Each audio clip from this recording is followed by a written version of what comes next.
Swedish Midsummer is next weekend, so of course we need to make some homemade herring. If you're new to the channel and want to learn more about Swedish food and food from around the world, consider subscribing.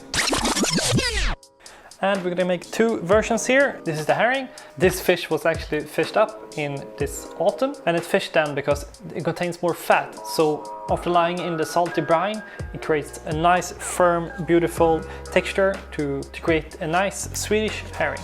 We're gonna create two different herrings here. We're gonna create one very Swedish traditional version, and we're also gonna create one more, I guess, popular mustard herring. The mustard herring is usually one of those beginner herrings that if you don't really like herrings, that's a good starter point. And the herring is usually eaten with potatoes and with some snaps. We're gonna start off creating the traditional version, and then we're gonna go to create the mustard version.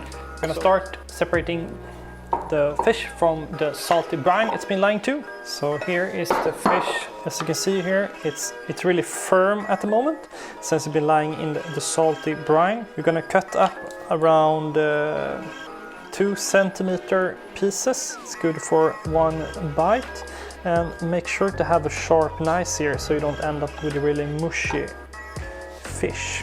We eat herring 3 times a year. Some people eat it more, I guess. Christmas, Easter, and Midsummer. And Midsummer is one of my favorite traditions. Everyone is happy. It's usually good weather, but it always rains also, I guess. And you drink a lot of snaps and eat a lot of good food.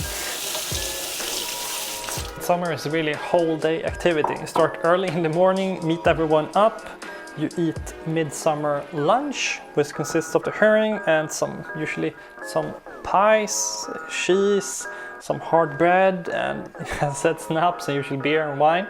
And then you play a lot of funny games during the day, and then usually end up with a barbecue on the night.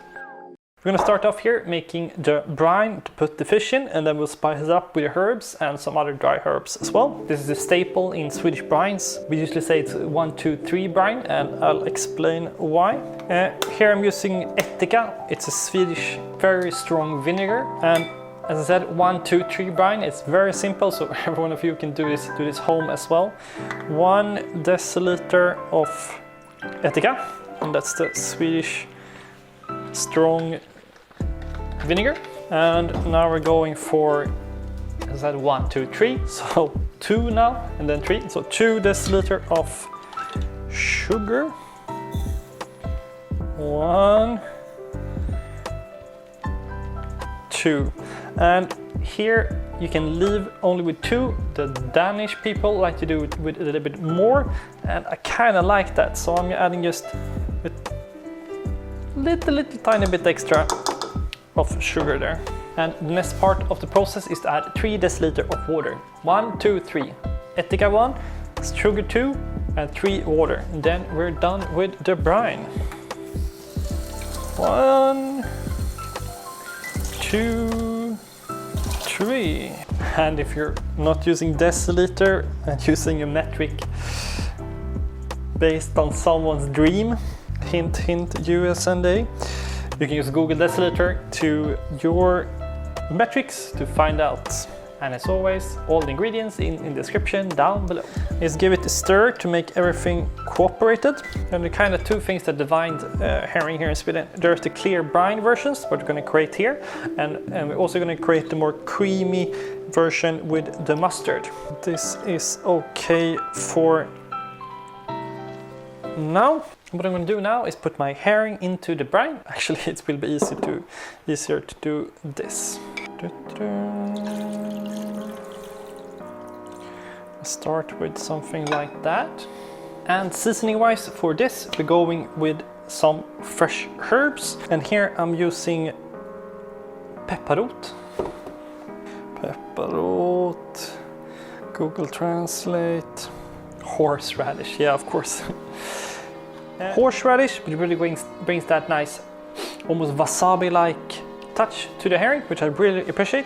Some red onion, you can use also mixed with yellow onion and red onion here. I prefer red. And some carrots and some leek.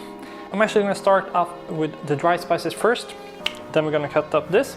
I'm using here 2 bay leaves.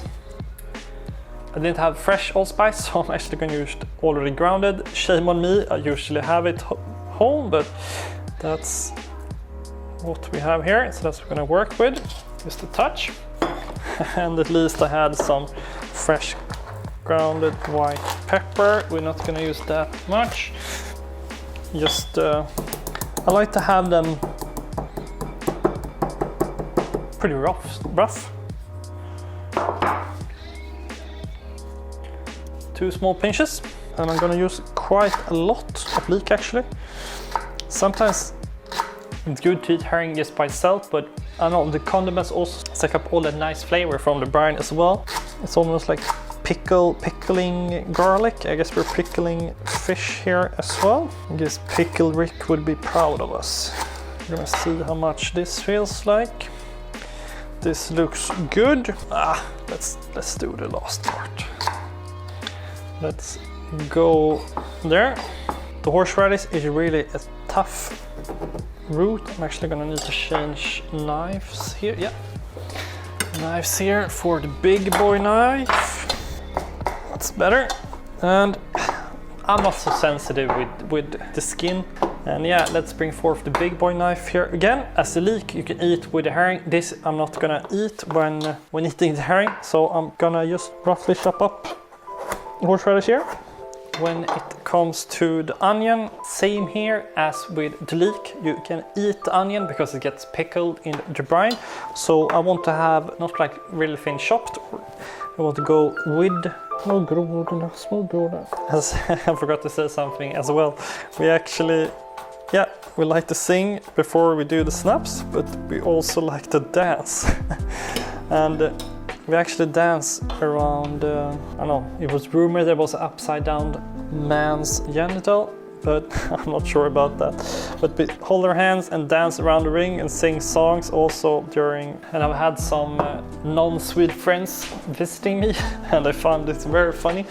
And I don't know, I guess it is. For us it's really normal to eat pickled fish, sing songs, get really drunk and run around big big things sticking up off the ground.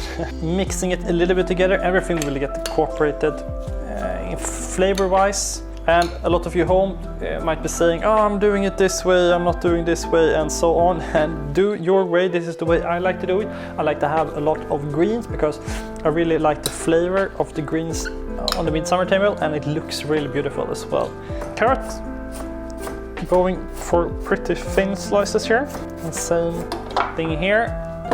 We can eat them, so they're not there for flavor, yes, but also eating. And here we go with the more traditional version of pickled herring. This we're gonna put in the jar, and it's almost 1 week until midsummer now, so this is gonna sit for the fridge for that period. And you can eat it now, of course. The most people recommend around 1 or 2 days, but as we added the ättika or the vinegar, it's cured, so it will stay good in the fridge for quite a while. Let's go. And as I said here, we need to add the dill here on top for decoration, yes, but also for taste. When you start picking up the herring from the top here on midsummer, you will get some nice fresh dill on top. And here we go, the first sill is done, the more traditional version, as I said. We'll clean this off a little bit and then put it in the fridge. One thing that can be good to do before midsummer is also go and do a little bit of a shake, just make sure that every spice gets incorporated before that. And while I clean this off for the fridge, now we're going to create the mustard herring. And as I said, this is more of a beginner herring, I guess. It's a nice gateway drug or gateway herring to, I guess, more heavier stuff. And now it's time to create the mustard pickled herring, or the mustard herring. And we're gonna hit a cream base, put it on the herring and put it in a jar. It's pretty much it. We're gonna start up making the creamy base. And of course we're gonna need mustard for this. And I like to add a little bit dash of Dijon mustard in my version. This is a little bit up to you, but that's what I prefer. 2 tablespoons of mayonnaise. You can use cured cream here, but I'm using 1 tablespoon of cream fraiche, and I'm gonna use around half a deciliter of oil, a dash of white wine's vinegar that adds that nice freshness to the dish. Start with something like that, around 2 tablespoons. This herring needs to be kinda sweet actually. So 4 tablespoons of sugar, dash of salt, some freshly grounded white pepper, and sometimes you can add half of an onion, red or yellow. Yellow onion is more common. I actually prefer to not have the onion in here, but I'm saying that that's usually you have onion, but this is my recipe and my version, so I'm gonna keep the onion away here. Around 2 tablespoons. I like it kind of spicy, so almost 1.5 tablespoon of Dijon mustard. And here is where the dill comes in. We need quite a lot of dill in this dish, this much dill, so you know what reference to go for. And I'm also using here some chives. This is frozen one, I didn't have fresh one, that's good enough. And let's mix everything together. And what I'm looking for here is color and consistency. And we're going for a taste test soon. We need to add some more vinegar or some more sugar.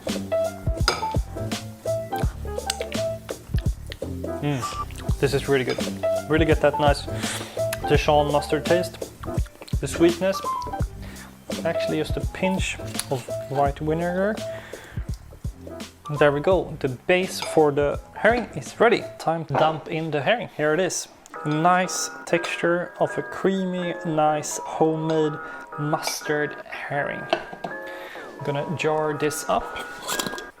I'm using here a screw top. You can use any jar you like as long as it's clean. This is 2 ways of how I make my herring for Midsummer. The more traditional version with fresh herbs, and the more beginner version, but I really like it as well, the mustard herring infused with some extra Dijon mustard. And thank you so much for watching, and make sure to hit that like button on the way out. See you in the next one.